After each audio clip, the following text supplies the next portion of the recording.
ఈ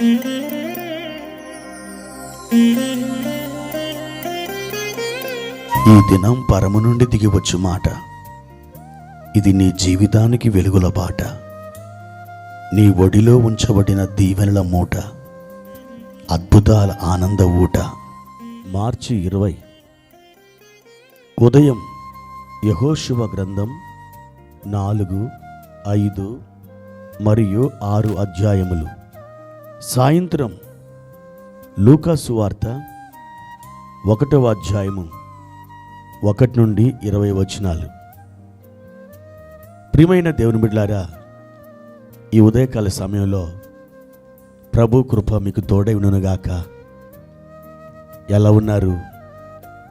బాగున్నారు కదూ? ఆయన కృపాక్షేమములు నిత్యము మిమ్మల్ని వెంబడిస్తాయి. మీరు ప్రతి విషయంలోనూ ప్రభు వైపు తిరిగినప్పుడు తప్పకుండా మీకు ఆయన సహాయం చేస్తారు. ఈరోజు పరిశుద్ధాత్మ దేవుడు మనకు ఏర్పరిచిన వాక్య భాగాన్ని చదువుకుందాం. ఆదికాండము 15వ అధ్యాయము 1వ వచనం. ఇవి జరిగిన తర్వాత యెహోవా వాక్యము అబ్రామునకు దర్శనమందు వచ్చి, అబ్రామా, భయపడకుము, నేను నీకు కేడము, నీ బహుమానము అత్యధికమగునని చెప్పెను. ప్రియమైన దేవుని బిడ్డలారా, 15వ అధ్యాయము 1వ వచనం ఇవి జరిగిన తరువాత అనే మాటతో ప్రారంభించబడుతుంది. ఏవి జరిగిన తర్వాత? 14వ అధ్యాయంలో వ్రాయబడినటువంటి సంగతులు జరిగిన తర్వాత. 14వ అధ్యాయంలో ఏమి రాయబడింది? ఆ దినాల్లో ప్రఖ్యాతిగాంచిన బలమైన పెద్ద రాజులు 4 ఉన్నారు. అమ్రాపేలు, అరియోకు, కదొర్లయమెరు, తిదాలు. ఈ 4 పెద్ద రాజులు 5 చిన్న రాజుల మీద దాడి చేశారు. యుద్ధము చేసి వారిని గెలిచి ఆ రాజ్యంలోని స్త్రీలను, పురుషులను, సంపదలను చెరపట్టుకొని వెళ్ళారు. అప్పుడు అబ్రాము తన సహోదరుని కుమారుడైన లోతు కూడా చెరపట్టబడ్డాడని విని తన ఇంటిలో ఉన్నటువంటి 318 మంది ఆ సేవకులను తీసుకొని ఆ 4 రాజుల్ని అద్భుతంగా జయించడం జరిగింది. అబ్రాము ఒక రాజు కాదు, అతడు రాజ్యాన్ని స్థాపించలేదు. ఒక పరదేశిగా కల్దీల పట్టణం నుండి కనాను దేశానికి దేవుని చేత నడిపించబడ్డాడు. అద్భుతమైన రీతిలో దేవుడు ఆయనకి సహాయం చేశాడు. అన్ని రాజ్యాలు, అంత పెద్ద రాజ్యాలు అబ్రహాము గెలవడం అంటే అది మామూలు విషయం కాదు. దేవుడే అబ్రహాముకు సహాయం చేశాడు. ఇవన్నీ జరిగాయి, చాలా బాగుంది. మెల్కీసెదెకు వచ్చి అబ్రహాముని ఆశీర్వదించారు.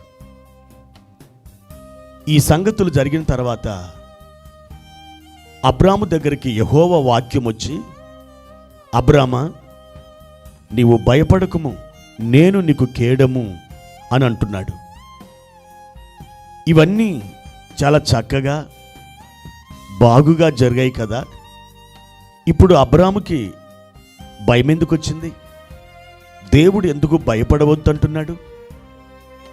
బహుశా అబ్రాము ఇంకా ఎవరైనా నన్ను టార్గెట్ చేస్తారేమో, నేను ఈ రాజులనైతే గెలిచాను కానీ ఇంకా ఎవరైనా నా మీద దాడి చేసి నన్ను బాధ పెట్టి నన్ను ఇబ్బందుల పాలు చేస్తారేమో అని ఒకవేళ బహుశా అబ్రహాము భయపడి ఉండొచ్చు.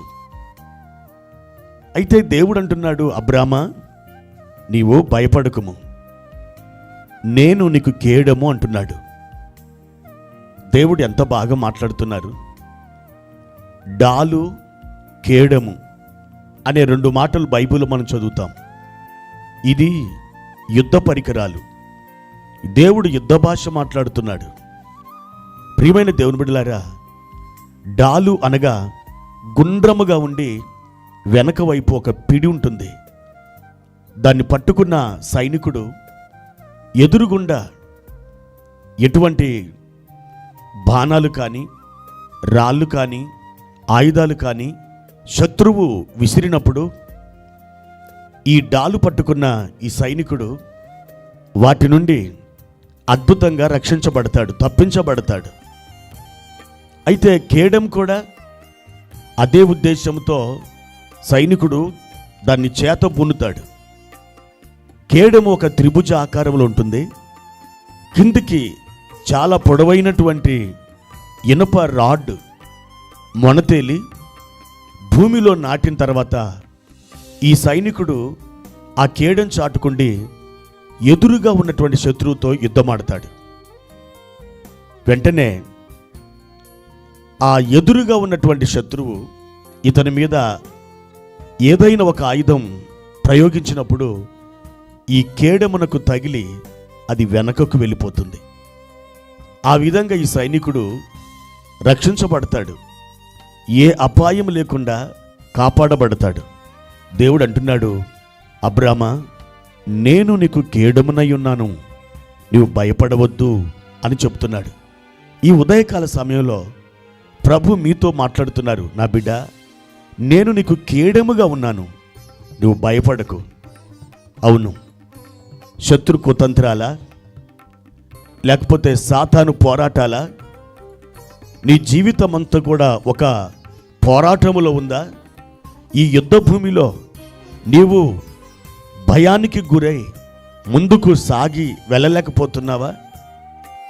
ప్రభు నీతో మాట్లాడుతున్నాడు, నా బిడ్డ, నేను నీకు కేడెమునై ఉన్నాను, ఏ శత్రువు నేను ఏమి చేయలేడు, నేను గమ్యానికి నేను తీసుకొని వెళ్తాను, నువ్వు ఎంత మాత్రం దిగులు చెందవద్దు, నీకు క్షేమమును, సంతోషమును, సమాధానమును నేను దయచేస్తున్నాను.